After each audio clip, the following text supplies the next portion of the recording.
Hello, everyone, and welcome to Your Mark on the World show. I'm your host, Devin Thorpe. I'm a Forbes contributor covering social entrepreneurship and impact investing. And today we have two extraordinary guests. It's really a fun opportunity for us to talk to Ryan Long, who is the founder of City Gala, and Jeff Timmons, who is a member of the band 98 Degrees, among other wonderful activities. Jeff and Ryan, thank you both for joining me on the show today. Thanks for having us, Devin. Appreciate it. Thanks for having us. We're grateful to be here. Yeah, it's a terrific opportunity. Ryan, I wonder if you would just take a minute and tell us about City Gala. City Gala has a vision of advancing community, and we do it through humanitarian events. The gala is one thing, but really what happens is that I'm involved with nonprofit charitable organizations to help them get their launch and help them get their start. So really, the gala serves as a launching pad for seed funding for smaller charitable organizations. That's a really cool purpose. Jeff, how did you come to be involved with this?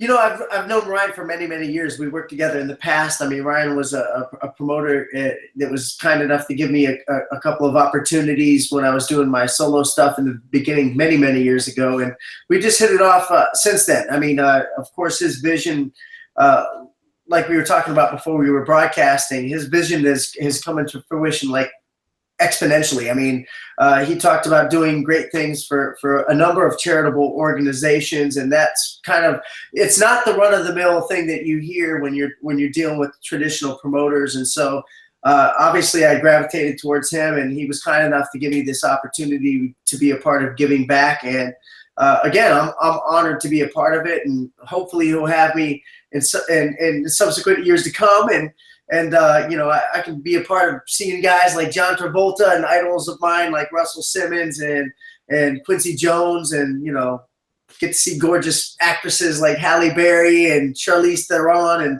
the list goes on. But nonetheless, you know, to the more important things, giving back to a number of important charities, and you know, proud to be a part of it, you know. Yeah, well, it sounds like it was a wonderful event from all I've heard. Now, I want you to just take a minute, Ryan, and explain, because I know there are a lot of social entrepreneurs out there who appreciate that having, attaching someone like Jeff, Jett Travolta, Halle Berry to their cause would really be helpful.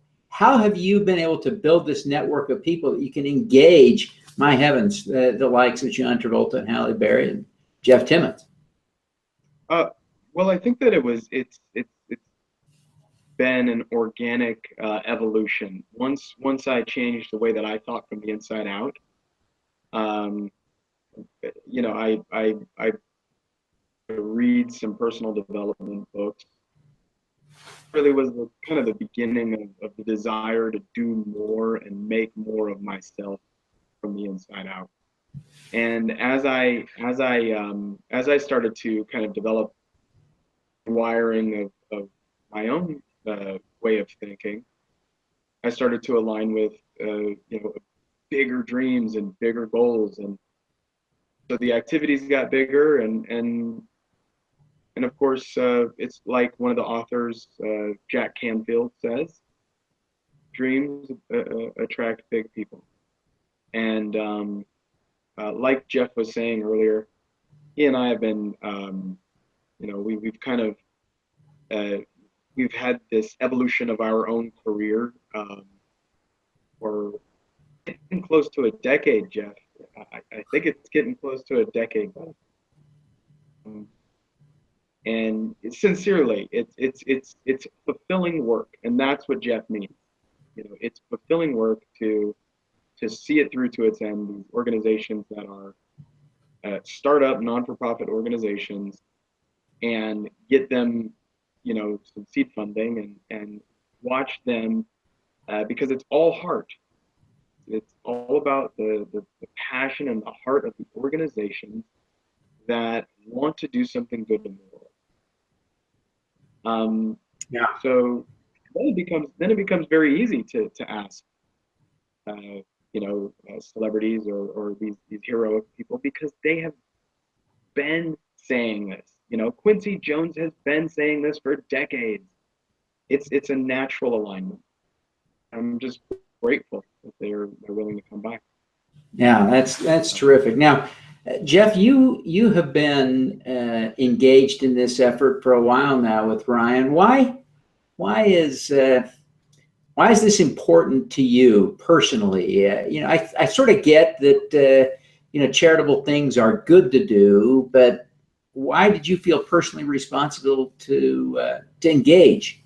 Well, it's interesting. I mean, when I was a young man and getting into the music industry and the entertainment industry, the intention I had behind it, and the whole premise of this whole thing has to do with the intention.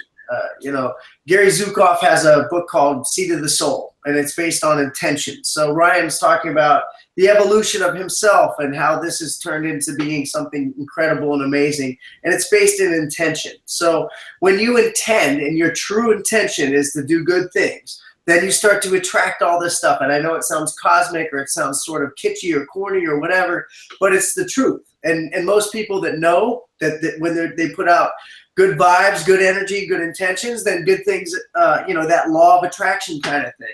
And for me, when I got into the music industry, I got into it for selfish reasons. I wanted to be famous, I wanted to be rich, but ultimately when you start to experience things that 1 in 55 million people get to experience, this amazing lifestyle, this roller coaster ride, good and bad, you start to feel like, well, you know what? I've been blessed with having this great ride. There's got to be a way I can give back. And so you start to seek out, even subconsciously, like-minded folks that want to give back. Even though, no matter where they are in their lives, they feel like they're compelled to give back, and which ends up being, and not to be too deep, your true nature is to give back.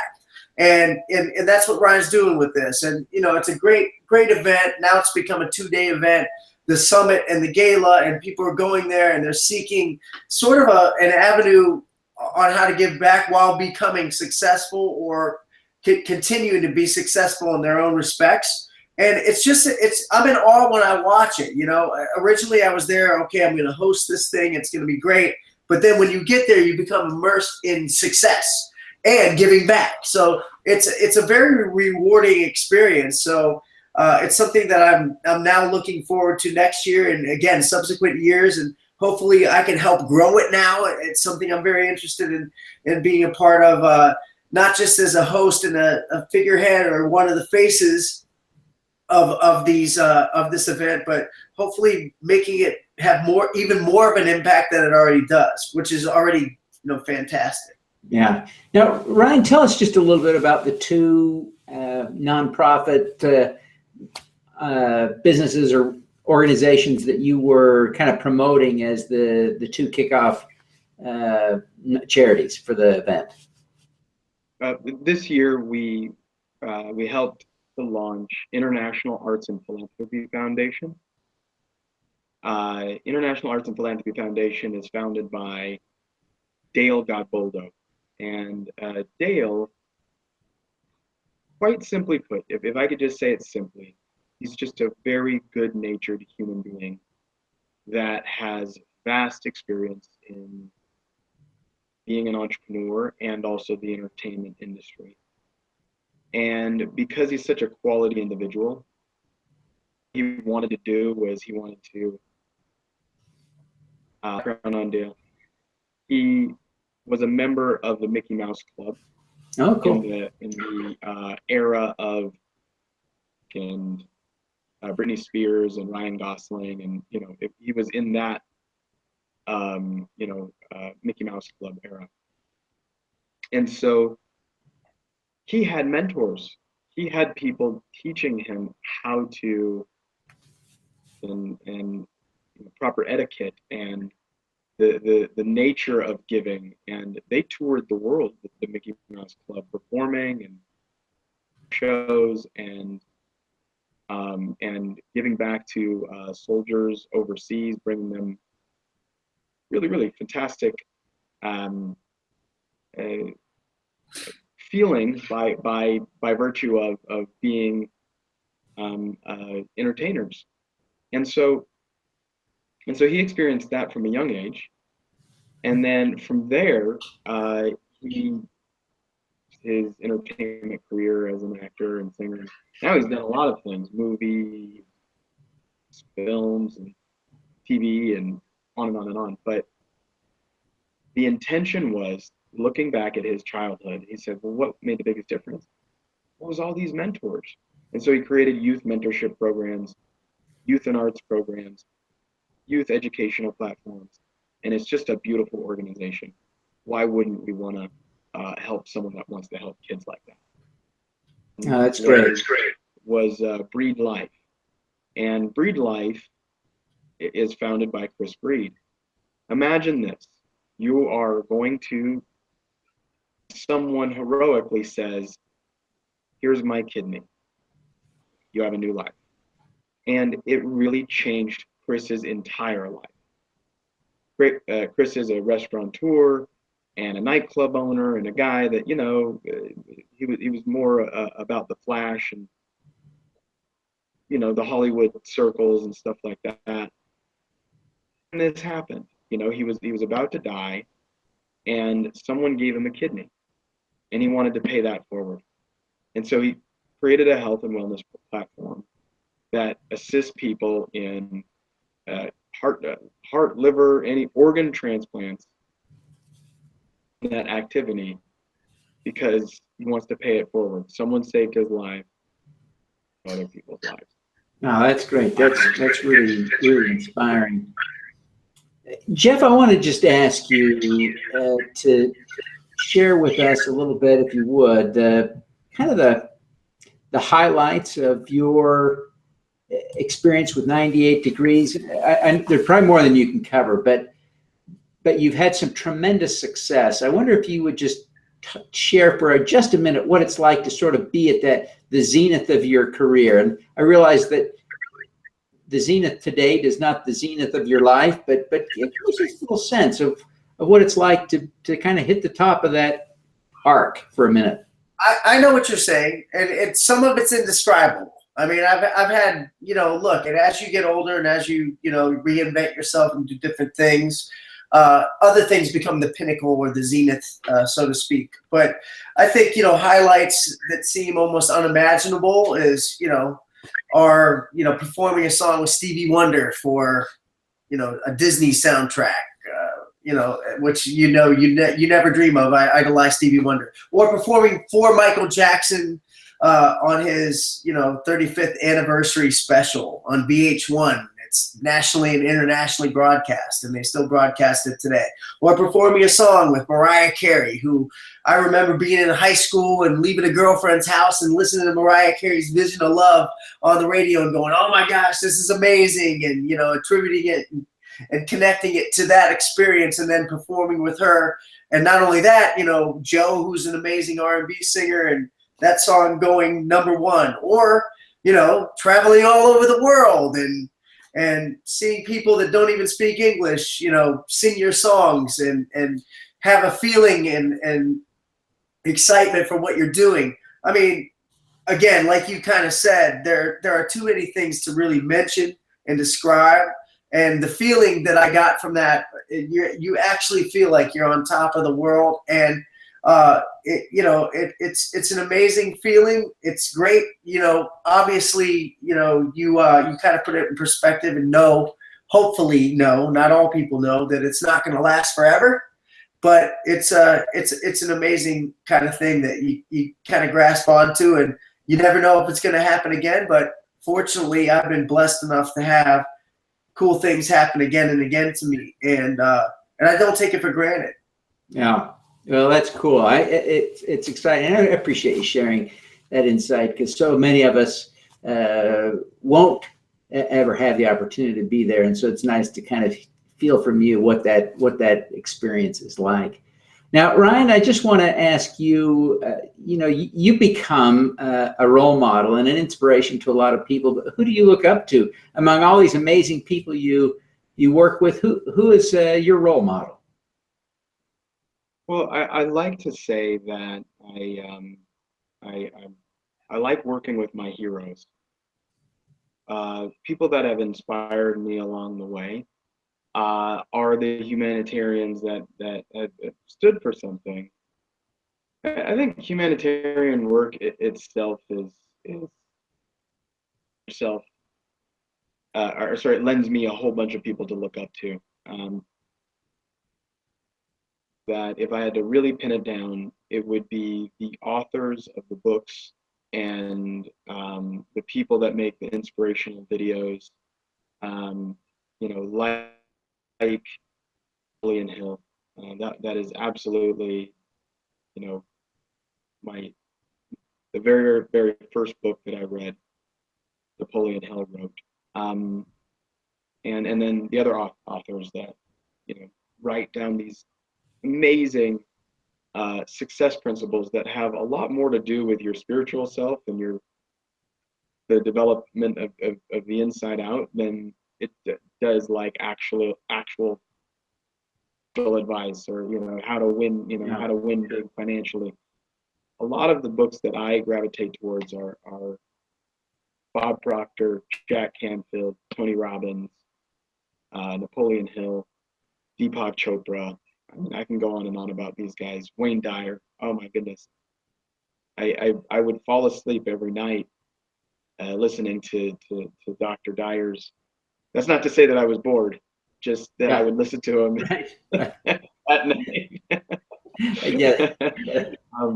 But Dr. Wayne Dyer was just he had an incredible outlook on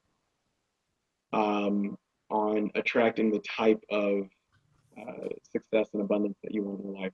That's great. Those guys are, without question, my heroes. That's great. Now, and then Jeff, what about you? Who's your role model? Well, you know, look, many of the folks that Ryan mentioned, you know, it's funny. I was nodding my head when he was talking about falling asleep to listening to Dr. Wayne Dyer, because you can find his videos on YouTube and listening to them as you drift off to sleep, you're like still absorbing the knowledge, and it really sounds crazy or whatever, but he's a great one. All the guys that Ryan's mentioned, Jack Canfield and Tony Robbins. I was so inspired by Tony Robbins. I felt like he was responsible for all my success at one point. You know, Napoleon Hill, Wallace D. Wattles, Charles Handel. All those guys are incredible authors. But, you know, this is going to sound very canned and corny, but my dad is somebody that I aspired to be like. And I don't think I'll ever kind of reach where he's at in his life or be as respected as he is.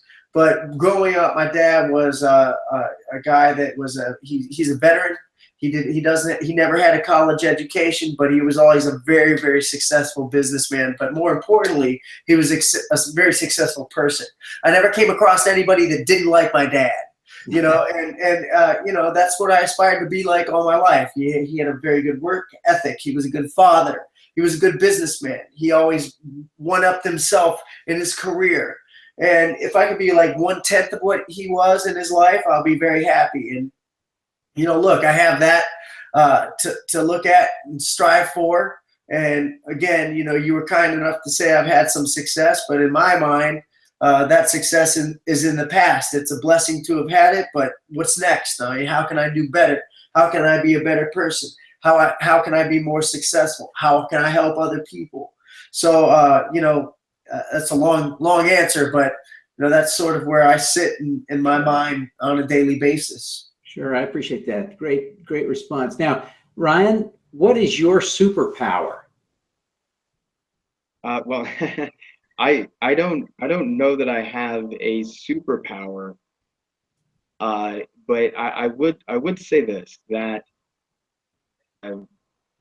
Jeff thinks of his father the way that I think of my mother. I grew up without a father, and my grandfather was sort of my, you know, the one that I looked up to. But my mom taught me one thing: above and beyond overcoming adversity and endurance. So what it really takes to be an entrepreneur in today's climate, in any climate, but all the time, you want to talk about a superpower, I think that overcoming adversity and endurance are ingredient to continuing to make a difference. Earl Nightingale says, or Earl Nightingale in his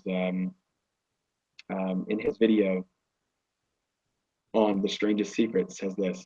He says, success is the progressive realization of a worthy ideal. And to me, that means that it's ongoing. It's something that, you know, it's not like a pinnacle that you reach. Success is the progressive realization of a worthy ideal. And I subscribe to that. Oh, that's great. Now, Jeff, what's yours? What's your superpower? You know, I think it's blind faith. I mean, that's and that's not really a power. I mean, that's more of a belief. You know, I mean, I don't know. That's a great superpower. I think it's a really powerful thing, can it?